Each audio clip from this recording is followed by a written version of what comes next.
Assalamualaikum warahmatullahi wabarakatuh. Saudaraku sekalian, dimanapun Anda semua berada, semoga semua dalam keadaan sehat dan selalu dalam lindungan Allah Subhanahu wa Ta'ala. Amin. Sebagaimana yang kita tahu, perjuangan merebut kemerdekaan Indonesia diperjuangkan oleh beberapa agama dan suku. Salah satunya Bani Wali Songo. Lalu apa peranan para Habib Ba'alawi dalam perjuangan kemerdekaan Indonesia? Ada yang menyebut mereka pejuang, ada yang menyebut mereka pengkhianat, tapi menurut kami mereka bukan pejuang atau pengkhianat, tapi mereka lebih tepatnya disebut penjajah. Kembali pada pernyataan kami tadi ya, dengan menyebut para Habib Ba'alawi ini bukan pejuang atau pengkhianat, tapi adalah penjajah. Saya bagi contoh sederhananya saja ya. Misalkan saya ini seorang anggota TNI, kemudian diberi tugas ke Papua ya. Pada mulanya saya memperjuangkan kedaulatan di sana ya, daripada KKB. Kemudian saya berkhianat untuk mendukung KKB. Nah, itu baru bisa disebut pengkhianat ya, saudaraku. Terus ada yang menyebut Ba'alawi pejuang. Kalau pejuang, bukti sejarah mencatat tak ada satupun ya pahlawan nasional dari para Habib Ba'alawi. Ya, lebih tepatnya menurut kami mereka semua adalah para penjajah karena ikut dengan kolonial Belanda untuk menindas rakyat Indonesia. Itu menurut kami ya. Sebagaimana yang dijelaskan oleh Gus Abbas Buntet tadi, bahwa sebenarnya ada seorang ini yang menyadari di pihak Belanda ya, yaitu Senoek Goergonje. Dia menyadari kalau perjuangan kemerdekaan Indonesia itu dipelopori oleh Bani Wali Songo yang merupakan zuriat Nabi Muhammad SAW. Lalu dia inilah menyelidiki apa kelemahan-kelemahan buat umat Islam di Indonesia gitu ya. Kemudian Senoek Goergonje ini sekolah di Arab atas perintah Ratu Wilhelmina tentunya. Didapati bahwa umat muslim atau pribumi di Indonesia ini sangat takzim ya dengan zuriat Nabi Muhammad SAW. Kemudian Senoek Goergonje ini mempunyai pemikiran ya untuk bagaimana caranya untuk meredam para pejuang kemerdekaan dari Bani Wali Songo ini.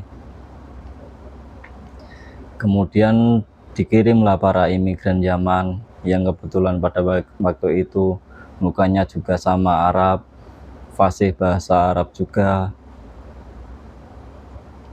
Terus dikirimkan ke Indonesia. Mereka seakan-akan ini ya membangun opini di tengah-tengah masyarakat. Ini loh zuriat Nabi yang asli itu ya. Terus para Habib Ba'alawi ini yang dipimpin ya pada waktu itu oleh Mufti Batavia, yaitu Utsman bin Yahya. Salah satunya beliau meredam perjuangan rakyat Banten, yaitu pada peristiwa Geger Cilegon ya 1880. Dan dalam peristiwa itu beliau mengeluarkan sebuah fatwa bahwa para pejuang Banten ini adalah pemberontak. Walaupun Habib Rizik membantah ya bahwa itu adalah siasat saja dari Habib Utsman bin Yahya, tapi logikanya sederhana kan gini ya, kalau hanya siasat kenapa harus mengorbankan banyak ulama ya, bahkan banyak ulama yang dibunuh, bahkan sampai digantung. Menurut kami itu bukan sebuah siasat, sudah sangat jelas sekali bahwa mereka itu bersekongkol dengan Belanda. Lebih tepatnya ya, makanya kami sebut mereka itu penjajah itu sendiri ya, bukan pengkhianat. Masalahnya nggak pernah berjuang ya untuk kemerdekaan Indonesia. Terus beliau tadi menyoroti apa lagi ya, yaitu pernyataan kami kalau ada yang tidak terima silakan ya di kolom komentar.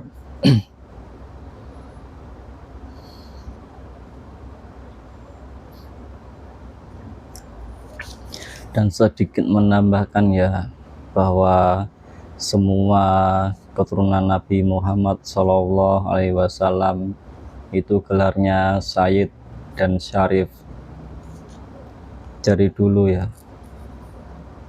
Gelar Habib ini muncul pertama kali disematkan ya kepada Habib Umar bin Abdurrahman Alatos, yaitu pada tahun 1572 sampai 1652. Itu masa hidupnya ya. Sebelumnya nggak ada orang disebut Habib, itu baru pertama kalinya. Sedangkan Habib sendiri artinya itu ya dihormati, dicintai, dan mencintai. Sekarang masalahnya, kenapa semua keturunan Ba'alawi disebut Habib? Apakah semua layak dicintai? Kan tidak. Misalnya Habib Bahar, dan dengan begitunya merendahkan keturunan Wali Songo. Masa kami harus mencintainya? Kan nggak akan mungkin.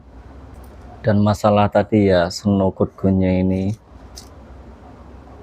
pernah juga dibahas secara detail oleh Gus Islah Barawi ya.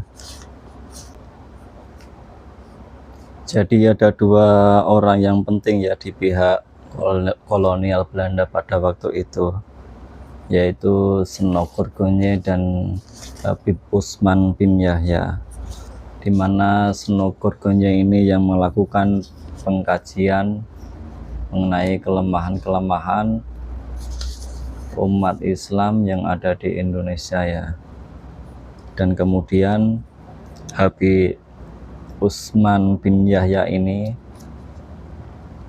yang melakukan apa ya, kemudian Habib Utsman bin Yahya yang disuruh untuk meredam ya perjuangan kemerdekaan Indonesia.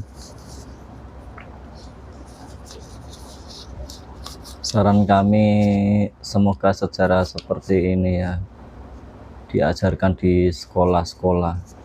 Selama ini kan kita tidak tahu ya fakta-fakta sejarah seperti ini. Jadi buat generasi kita yang akan mendatang lebih memahami bagaimana menghargai sejarah ya. Jadi tidak akan lupa akan jati dirinya. Jadi ingat pesan Bapak proklamator kita, yaitu Insinyur Soekarno. Kalau mau menjadi Islam, jangan menjadi orang Arab. Kalau mau menjadi orang Hindu, jangan menjadi orang India. Dan kalau mau menjadi orang Kristen, jangan menjadi orang Yahudi. Tapi jadilah warga negara Indonesia yang sejati, gitu ya intinya ya, dengan berbagai segala suku, ras, dan budaya.